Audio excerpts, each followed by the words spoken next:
Tout le monde achète de l'or. Des pièces d'or, des lingots d'or, des ETF, or, de l'or pour tout.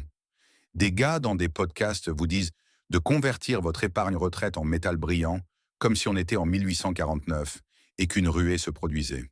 Et quand l'effondrement frappera, un vrai effondrement, pas une simple baisse de la bourse ou un mauvais mardi, ils vont mourir de faim avec des poches très brillantes.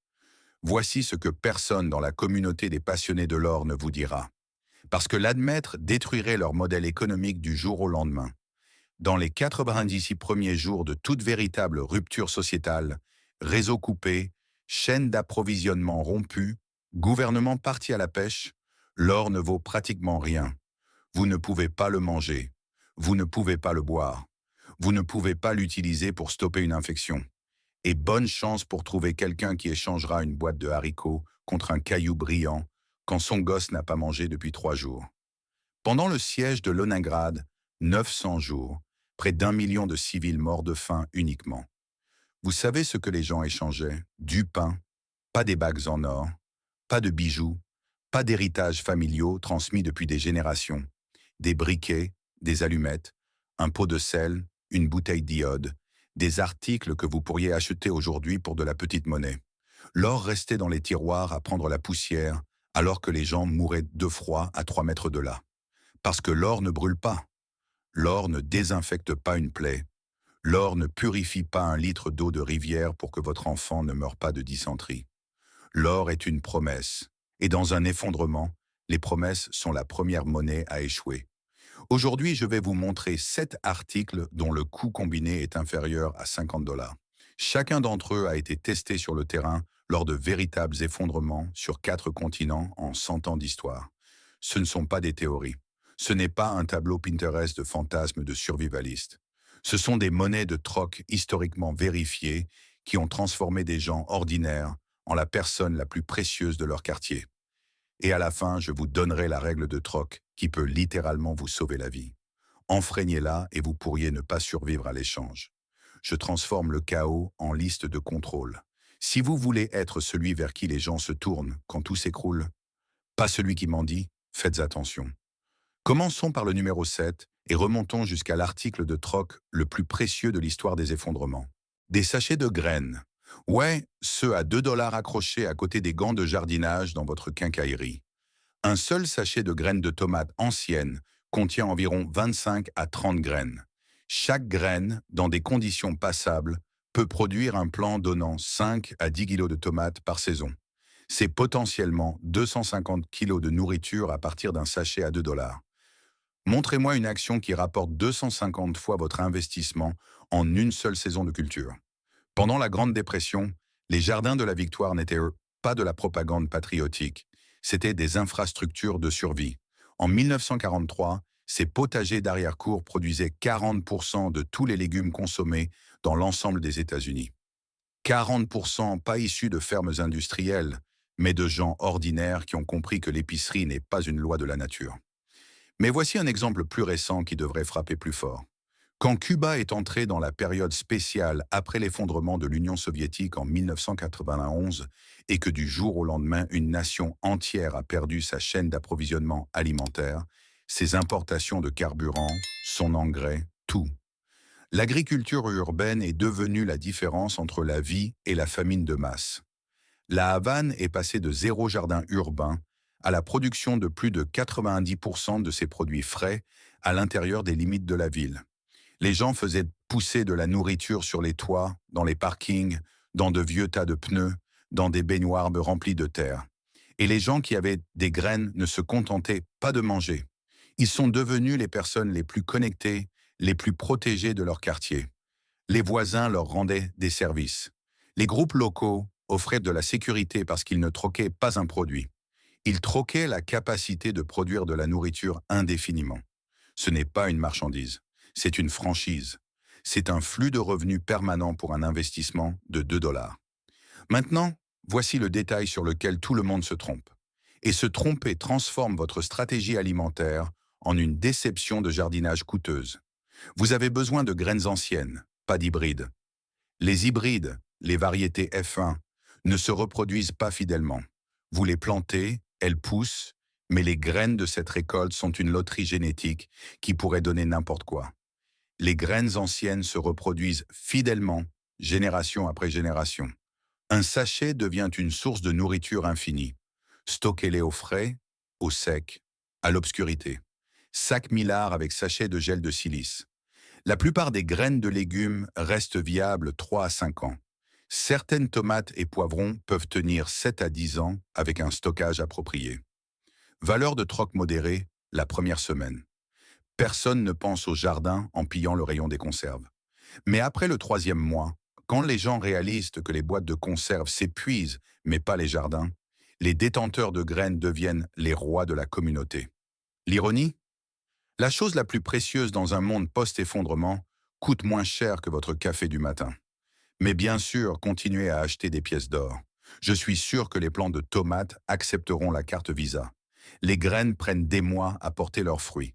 Le suivant rapporte dès la première heure. Médicaments en vente libre et premiers soins de base. Et j'ai besoin que vous écoutiez vraiment cette partie suivante. Dans un monde sans pharmacie, une simple coupure infectée, le genre sur lequel vous mettriez un pansement avant d'oublier, devient une condamnation à mort. Avant les antibiotiques, le taux de mortalité pour les infections cutanées basiques se situait entre 10 et 30%. Une coupure de papier, un genou éraflé, une ampoule qui a mal percé. N'importe lequel de ces éléments pouvait vous tuer. Après le passage de l'ouragan Maria sur Porto Rico en 2017, l'infrastructure médicale de l'île n'a pas seulement été endommagée, elle s'est évaporée. Les pharmacies ont été soit détruites, soit vidées en quelques jours. Les hôpitaux fonctionnaient sur des générateurs de secours jusqu'à ce que le diesel s'épuise, puis ils ne fonctionnaient plus du tout. Pendant des mois, pas des jours, des mois, les personnes disposant de fournitures médicales de base sont devenues des médecins de communauté de fait. Un seul flacon d'ibuprofène était divisé en comprimés individuels et échangé contre des repas, pas le flacon. Des comprimés individuels, un comprimé, un repas. C'est à cette vitesse que des médicaments banals deviennent inestimables quand le système qui les rend banals disparaît. Pendant l'effondrement économique du Liban en 2020, quand la monnaie a perdu 95% de sa valeur presque du jour au lendemain, et qu'un pays qui avait des hôpitaux fonctionnels en janvier rationnait l'électricité en juin, les pharmacies sont devenues des champs de bataille. Pas pour des opioïdes, pour de l'ibuprofène de base, des antibiotiques et des bandages. Les trucs ennuyeux, ce à quoi personne ne pense jusqu'à ce qu'il en ait besoin. Et à ce moment-là, il y a une file d'attente qui fait le tour du pâté de maison et les étagères sont déjà vides. Voici votre kit de démarrage de troc médical. Coût total inférieur à 15 $. Ibuprofène pour la douleur, la fièvre, l'inflammation. Paracétamol, même cible, mécanisme différent, stockez les deux. Diphénhydramine, c'est le Benadryl, pour les réactions allergiques et comme aide au sommeil. Pommade antibiotique triple action pour la prévention de l'infection sur toute plaie ouverte. Pansement papillon et sutures adhésives, pour quand les points de suture ne sont pas disponibles. Sachet d'électrolytes, car la déshydratation tue plus vite que la faim. Faites tourner le stock tous les 18 mois. Valeur de troc immédiate et permanente. Le médicament ne perd pas de valeur d'échange avec le temps, il en gagne. Chaque jour sans réapprovisionnement, votre Tylenol vaut plus. En ce moment, vous pouvez acheter 500 comprimés d'ibuprofène chez Costco pour environ 8 $. Dans un effondrement, chaque comprimé pourrait valoir un repas. C'est un rendement de 500 pour 1. Wall Street commettrait des crimes pour de tels chiffres. La médecine maintient les gens en vie, mais cet article suivant maintient les gens humains. Produits d'hygiène. Savon, dentifrice, produits d'hygiène féminine, papier toilette, résort. Voici ce dont les survivalistes accros au matériel tactique ne parlent jamais. L'effondrement psychologique qui se produit quand les gens ne peuvent plus maintenir une hygiène de base. Ce n'est pas de la vanité. C'est le dernier fil qui vous relie à votre identité d'être humain civilisé. Coupez ce fil et la santé mentale chute plus vite que les réserves de nourriture. Après le séisme de 2010 en Haïti, des études de secours internationales ont documenté quelque chose qui a surpris presque toutes les organisations humanitaires sur le terrain. Lorsque les survivants ont été interrogés sur leurs besoins les plus urgents après les 72 premières heures de crise, les produits d'hygiène se classaient systématiquement aux côtés de la nourriture et de l'eau, pas en dessous, aux côtés. Les personnes qui n'avaient pas pu se laver depuis des semaines montraient une grave détérioration psychologique, de la dépression, du retrait et une perte totale de motivation pour survivre. L'Agence des Nations Unies pour les réfugiés traite désormais les kits d'hygiène comme une priorité de premier rang au même titre que les rations alimentaires, parce qu'ils ont appris à la dure que les humains, sans dignité, cessent de se battre pour vivre. Ce n'est pas une théorie, c'est une politique opérationnelle née de l'observation de gens qui abandonnent. Pendant la guerre civile en Syrie, dans des zones assiégées comme la Ghouta orientale, où les approvisionnements étaient étranglés pendant des mois, un seul pain de savon a été documenté s'échangeant contre l'équivalent d'un salaire journalier complet. Les produits d'hygiène féminine étaient essentiellement inestimables. Les femmes improvisaient avec n'importe quel tissu qu'elles trouvaient. Ce n'était pas il y a un siècle, c'était en 2016. Dans un pays qui, 10 ans plus tôt, avait des centres commerciaux, des universités et une classe moyenne fonctionnelle, l'effondrement ne s'annonce pas avec une étiquette d'avertissement. Il arrive tout simplement. C'est l'inventaire de troc le plus facile à constituer. Achetez-en un de plus à chaque course. Le savon en pain dure plus longtemps que le liquide. Il sert pour les mains, le corps et la lessive. Les articles de toilette de voyage sont des unités de troc individuelles parfaites. Produits d'hygiène féminine. Stockez-les même si vous n'en avez pas besoin personnellement. Ils font partie du top 3 des articles de troc dans chaque effondrement documenté. Rasoir de sûreté avec lame de rechange. Les jetables s'épuisent, les rasoirs de sûreté non. La valeur de troc est systématiquement élevée immédiatement après l'effondrement et chargée d'émotions, ce qui signifie que les gens paieront trop cher. Quand quelqu'un ne s'est pas brossé les dents depuis 2 semaines, il échangera presque n'importe quoi pour un tube de dentifrice. Vous ne vendez pas de l'hygiène, vous vendez de la dignité. La dignité n'a pas de prix plafond. Imaginez expliquer à vos petits-enfants que vous avez survécu à l'effondrement parce que vous aviez une valise pleine de shampoings d'hôtel. C'est l'énergie ultime du raton laveur. Très bien, graines, médicaments, hygiène, la base. Mais nous allons entrer dans le top 4. Et c'est là que les calculs du troc deviennent vraiment fous. Sel et épices. Je sais que ça a l'air ennuyeux. Écoutez-moi. Le sel est une monnaie depuis plus de 5000 ans. Le mot salaire vient du latin salarium, signifiant l'argent du sel marin. Les soldats romains étaient partiellement payés en sel. Des guerres ont été menées pour cela. Des royaumes se sont élevés et sont tombés selon qui contrôlait les routes du sel. C'est sans doute la plus ancienne monnaie de la civilisation humaine. Et la raison n'a pas changé. Le sel n'est pas seulement du goût, c'est de la survie. Préservation technologique. Avant la réfrigération, le sel était le seul moyen de conserver la viande comestible pendant des mois. Équilibre électrolytique.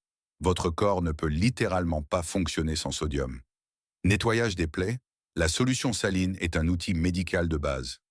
Production alimentaire. Du fromage au pain. Le sel est un ingrédient central. En voici un que la plupart des gens n'ont jamais entendu. Dans l'Allemagne de l'après-Seconde Guerre mondiale, pendant les années d'occupation, avant l'introduction du Deutschmark en 1948, le marché noir fonctionnait sur une poignée de monnaie. Les cigarettes américaines étaient les plus célèbres. Mais le sel, le simple sel de table, était échangé à des taux qui vous feraient tourner la tête. À l'hiver 1946, un kilo de sel pouvait vous acheter une semaine de ration de pain dans la zone d'occupation soviétique. Pas parce que le sel était rare en Allemagne. L'Allemagne avait des mines de sel, mais parce que les réseaux de distribution s'étaient complètement effondrés et le sel qui existait était contrôlé par quiconque avait eu la prévoyance de le stocker avant que les bombes ne cessent de tomber. L'accès bat l'abondance. C'est la leçon qui s'applique à chaque article de cette liste. Les épices sont le multiplicateur de luxe. Sauce piquante, poivre, ail en poudre. Ils rendent chez les aliments terribles comestibles. Quand vous mangez du riz nature depuis 3 semaines, quelqu'un avec de la sauce piquante est pratiquement un héros de guerre. Le moral n'est pas un luxe en survie. Le moral est ce qui vous permet de rester fonctionnel. Un sac de 10 kilos de sel iodé chez Costco coûte environ 5 $. Correctement stocké, le sel n'expire littéralement jamais. C'est un minéral. Il ne peut pas périr. Reconditionnez-le en portions d'une tasse dans des sacs Ziploc. Cela fait environ 50 unités de troc individuelles pour un investissement de 5 $. Vous savez ce qui est beau avec le sel? C'est tellement ennuyeux que personne ne pense à en stocker. Tout le monde achète des tomahawks tactiques et des lunettes de vision nocturne. Et moi, je suis dans le rayon de Costco avec un chariot rempli de sel en me disant « Ouais, c'est moi qui mangerai encore dans 6 mois ». Le sel vous maintient en vie. Le suivant vous permet, disons simplement, qu'il a plus d'usage que vous ne le pensez. Mini bouteilles d'alcool. Les petites bouteilles d'avion. 50 ml chacune. Environ 1 $ l'unité, et elle pourrait être l'article de troc le plus polyvalent au monde. Parce que l'alcool n'est pas seulement une boisson, c'est un désinfectant, un analgésique, une aide au sommeil, un nettoyant pour les plaies, un allume-feu, un lubrifiant social pour les négociations tendues et un conservateur pour les teintures à base de plantes. Et quand tout part de travers, c'est la chose qui rend une journée terrible un peu moins terrible. Pendant la crise économique grecque de 2012 à 2015, quand les distributeurs étaient limités à des retraits quotidiens de 60 €, que les banques ont fermé pendant des semaines et que des quartiers entiers ont basculé vers des réseaux de troc improvisés parce que l'argent liquide n'était tout simplement pas disponible. L'alcool est devenu l'un des moyens d'échange les plus fiables. Pas parce que les Grecs sont de gros buveurs, mais parce que l'alcool est universellement reconnu comme ayant une valeur, il ne se périme pas et il sert à de multiples usages de survie au-delà du plaisir. Les marchés de troc communautaires qui ont surgi à travers Athènes et Thessalonique ont documenté l'alcool comme figurant systématiquement dans les 5 catégories les plus échangées, juste à côté de l'huile d'olive et des médicaments. Remontez plus loin. Lors de l'effondrement soviétique de 1991, quand le rouble est devenu du papier peint du jour au lendemain et que l'économie d'une superpuissance entière s'est désintégrée en quelques mois, la vodka a fonctionné comme une monnaie parallèle dans toute la Russie pendant près d'une décennie. Les ouvriers d'usine étaient parfois littéralement payés en vodka car elle conservait mieux sa valeur que la monnaie nationale. Des économies rurales entières reposaient sur elle. Plombiers, électriciens, médecins, les services étaient rendus en échange de bouteilles. Ce n'est pas une blague. C'est l'histoire économique documentée du plus grand pays de la Terre. Quand votre argent ne vaut rien, une bouteille de spiritueux est un compte d'épargne à 50 degrés. Pourquoi des miniatures spécifiquement? Contrôle des portions. Vous n'ouvrez jamais une bouteille entière pour un échange. Variété. Stocker de la vodka pour l'usage médical, du whisky pour boire, de l'alcool fort pour allumer le feu. Durée de conservation. Les miniatures scellées durent indéfiniment. Discrétion. Elles sont petites, silencieuses, faciles à cacher. Vous ne voulez pas que les gens sachent que vous avez un magasin d'alcool dans votre sous-sol. La valeur de troc est universellement élevée. L'addiction est une force de marché puissante. Je ne suis pas cynique. Je suis honnête sur la psychologie humaine sous un stress extrême. Les gens échangeront de la nourriture contre de l'alcool. C'est documenté dans chaque scénario d'effondrement jamais étudié. Avant de juger dans un monde sans anesthésie, un verre de whisky avant que quelqu'un n'arrache une dent avec des pinces n'est pas un luxe. C'est ce qui se rapproche le plus des soins médicaux existants. Je n'encourage pas la boisson. J'encourage à comprendre que l'alcool est un outil multifonction qui se trouve être buvable. Nous sommes dans le top 2, et le suivant était quelque chose de si bon marché et si négligé que cela me met sincèrement en colère. Comprimés de purification d'eau. Et le calcul pour cela devrait vous rendre furieux. 50 comprimés, 3 $. Chaque comprimé purifie 1 litre. C'est 50 litres d'eau potable, confirmée, pour le prix d'un café de station-service.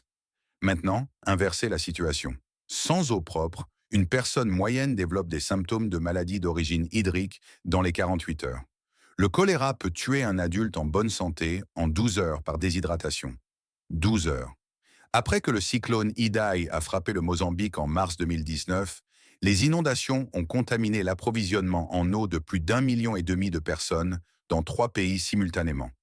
En 2 semaines, les cas de choléra ont bondi à plus de 1000. En un mois, plus de 5000 cas confirmés. La réponse internationale a été massive. Mais voici ce dont personne ne parle dans l'intervalle entre la catastrophe et l'arrivée de l'aide. Et cet intervalle est toujours plus long que ce que les gouvernements promettent. Toujours. Les gens qui ont le mieux survécu étaient ceux qui avaient n'importe quelle forme de purification d'eau, comprimés, filtres, ou même simplement la connaissance des protocoles d'ébullition appropriés et du temps nécessaire pour maintenir une ébullition à gros bouillon à leur altitude. Ces gens ne sont pas tombés malades.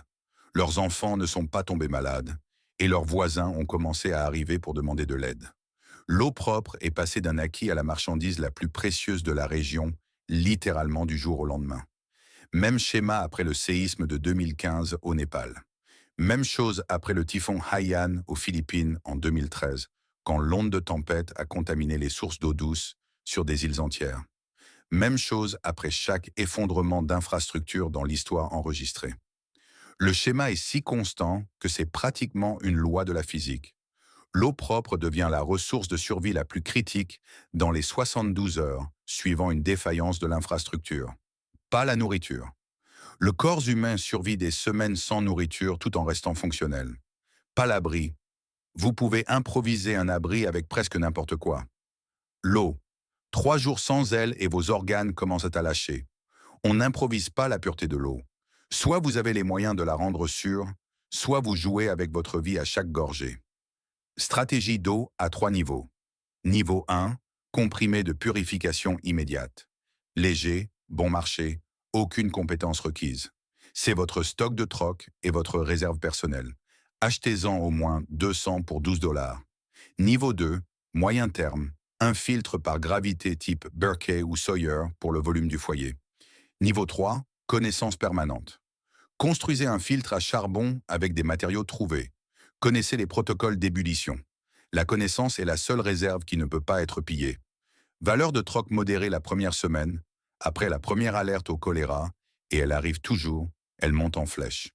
L'eau propre passe de « agréable à avoir » à « je vous échange ma voiture » plus vite que toute autre ressource. $3. Les gens dépensent plus pour un latte à la citrouille. Si vous n'avez pas de purification d'eau en ce moment, fermez cette vidéo, allez sur Amazon, commandez-en, revenez, j'attends. Bien. Maintenant, parlons de l'article qui change tout. Briquet jetable. Un briquet Bic à $1. L'objet le plus humble, le plus ennuyeux et le plus négligé de votre tiroir à bric-à-brac. Et dans un effondrement, il vaut plus que son poids en or. Littéralement. Voici une histoire que la plupart des gens n'ont jamais entendue. Pendant la famine en Corée du Nord des années 1990, connue sous le nom de Marche de la souffrance, où on estime que 2 à 3 millions de personnes sont mortes de faim, l'économie d'État a essentiellement cessé de fonctionner. Les magasins officiels n'avaient plus rien sur les étagères. Les cartes de rationnement étaient du papier sans valeur. Les marchés noirs appelés Jongmadang sont devenus la véritable économie, la seule économie. Et dans les régions frontalières du Nord, surtout là où les hivers atteignaient 20 degrés C et où le bois de chauffage était arraché de chaque colline à distance de marche, la capacité de faire du feu n'était pas une commodité. C'était la ligne de démarcation entre vivre et mourir avant le matin. Les témoignages de transfuges recueillis par des chercheurs sud-coréens et des organisations de droits de l'homme documentent les briquets et les allumettes comme figurant systématiquement parmi les articles d'échange de plus haute valeur sur ces marchés, échangés contre de la nourriture, des médicaments et du travail à des taux qui éclipsaient leur coût original de plusieurs ordres de grandeur. Un seul briquet fonctionnel pouvait nourrir une famille pendant des jours. Pourquoi? Parce que le feu est la ressource maîtresse. Le feu purifie l'eau, le feu cuit les aliments, et la cuisson tue les agents pathogènes qui transforment un repas de fortune en une condamnation à mort. Le feu fournit de la chaleur. Le feu est la lumière dans les ténèbres. Le feu est un signal. Le feu est une arme. Et le feu est le moral. Quelque chose de profond dans le cerveau humain, câblé par 100 000 ans d'évolution, se calme autour d'une flamme. Les communautés se forment autour des feux. L'espoir survit. Le calcul devrait vous envoyer chez Costco immédiatement. Un briquet Bic coûte environ $1,50. Il produit environ 3000 allumages. Achetez un pack de 10 pour $12. C'est 30 000 feux potentiels. Stockez 50 briquets, $60 au total, et vous avez un compte bancaire post-effondrement. Les allumettes fonctionnent aussi, mais les briquets sont supérieurs pour 3 raisons. Ils fonctionnent avec du vent, ils sont autonomes et ils fonctionnent mouillés après séchage. Les allumettes, un jour d'humidité, et elles deviennent du carton de stockage coûteux. Les briquets Beast durent 7 à 10 ans si vous les gardez à l'écart de la chaleur et du soleil. Le butane ne s'évapore pas si le seau est intact. Conseil de pro, stockez à la fois des briquets et des tiges de ferrocérium. Les briquets sont votre monnaie de troc, ce que vous échangez. Les tiges ferro sont votre assurance vie personnelle. Elles fonctionnent quand les briquets échouent et vous n'échangez jamais votre tige ferro. C'est votre outil de survie. Les briquets sont l'inventaire commercial. J'ai passé des mois à faire des recherches sur les économies de troc dans les sociétés effondrées. Et s'il y a une vérité universelle, c'est celle-ci. La personne qui contrôle le feu contrôle tout. Vous n'avez pas besoin d'un bunker. Vous n'avez pas besoin d'un arsenal. Vous avez besoin d'un tiroir rempli de briquets BIC et du bon sens pour les troquer judicieusement. Ce qui nous amène à la partie qui pourrait vous sauver la vie, les règles du marché des terres dévastées. Vous avez maintenant votre portefeuille d'effondrement. 7 articles pour moins de 50 $ au total. Mais rien de tout cela n'a d'importance si vous ne comprenez pas les règles du troc post-effondrement. Parce que les mauvais échanges ne vous coûtent pas seulement des fournitures, ils peuvent vous coûter la vie. Règle numéro 1, ne troquez jamais depuis chez vous. Utilisez toujours un lieu neutre, un parking, une intersection, n'importe quel espace public. Dès l'instant où quelqu'un sait où vos réserves sont stockées, vous devenez une cible. Peu importe la convivialité de l'échange. Peu importe s'il semblait digne de confiance. Le désespoir réécrit le code moral des gens plus vite que vous ne le pensez. La personne la plus gentille de votre quartier devient imprévisible quand sa famille n'a pas mangé depuis 4 jours. Règle 2. Ne révélez jamais votre inventaire complet. Troquez à partir d'un sac de troc séparé, un petit kit préemballé qui donne l'impression que c'est tout ce que vous avez. Apportez exactement ce que vous prévoyez de troquer et rien de plus. Si quelqu'un demande ce que vous avez d'autre, la réponse est toujours « c'est tout ce qu'il y a ». L'apparence de la rareté vous protège de 2 façons. Elle vous empêche de devenir une cible de vol et elle renforce votre position de négociation. Personne ne vous fait une bonne offre s'il pense que vous avez un entrepôt plein de fournitures chez vous. Règle 3. Apportez toujours un partenaire. L'un troque, l'autre surveille. Pas d'exception. Une personne gère la négociation. L'autre reste en retrait, reste alerte et surveille tout. Le commerçant, l'environnement, toute personne approchant, toute personne observant de loin. L'échec de sécurité numéro 1 dans le troc documenté lors d'effondrement est d'être seul. 2 personnes changent entièrement la donne. Règle 4. Commencez haut, installez-vous au milieu. Le troc d'effondrement suit la même psychologie que n'importe quelle négociation. Un marché aux puces, un concessionnaire automobile, une discussion de salaire. La première offre n'est jamais la vraie offre. Si votre briquet vaut 1 semaine de pain, ouvrez en demandant 2 semaines. Laissez-les contre-offrir. Rencontrez-vous au milieu. Les 2 parties ont l'impression d'avoir gagné. C'est ainsi que vous vous constituez une clientèle fidèle.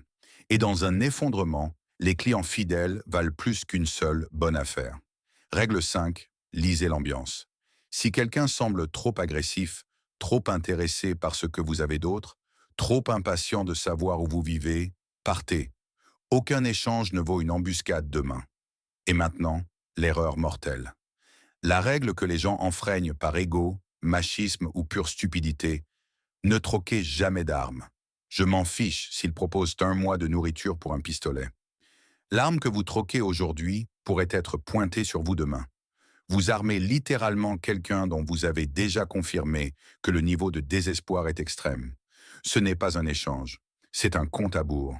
C'est documenté dans Effondrement après effondrement. Après la chute de la Libye en 2011, les armes qui ont été troquées ou vendues à partir des stocks de l'ère Kadhafi n'ont pas seulement changé de main. Elles ont alimenté des conflits dans 3 pays pendant une décennie. Ramenez cela à l'échelle de votre quartier et le principe est identique. Chaque arme que vous échangez est une menace que vous avez créée de vos propres mains. Les munitions tombent dans la même catégorie. Chaque cartouche que vous troquez est une cartouche qui pourrait être utilisée contre vous. Le calcul n'est pas compliqué. La tentation doit être combattue. 7 articles pour moins de 50 $. Chacun d'eux historiquement prouvé. Numéro 7, les graines anciennes. La source de nourriture infinie. 6, les médicaments en vente libre, quand les pansements deviennent des trésors. 5, les produits d'hygiène, le dernier fil de l'humanité. 4. Le sel et les épices, la monnaie de 5000 ans. 3. L'alcool miniature, l'outil multifonction qu'on peut boire. 2. La purification de l'eau. 3 dollars entre vous et le choléra. Et numéro 1, les briquets jetables. Parce que celui qui contrôle le feu contrôle tout. Si vous êtes arrivé jusqu'ici, vous n'êtes pas dans la moyenne. Vous êtes du genre à vous préparer pendant que tout le monde dort. Si cette analyse des articles de survie les plus précieux de l'histoire a changé votre regard sur le bric-à-brac de vos tiroirs, assurez-vous de vous abonner et d'aimer la vidéo. Nous révélons les vérités de survie que l'histoire a tenté d'enterrer. Préparez votre avenir aujourd'hui. Le prochain coffre-fort de connaissances s'ouvrira bientôt.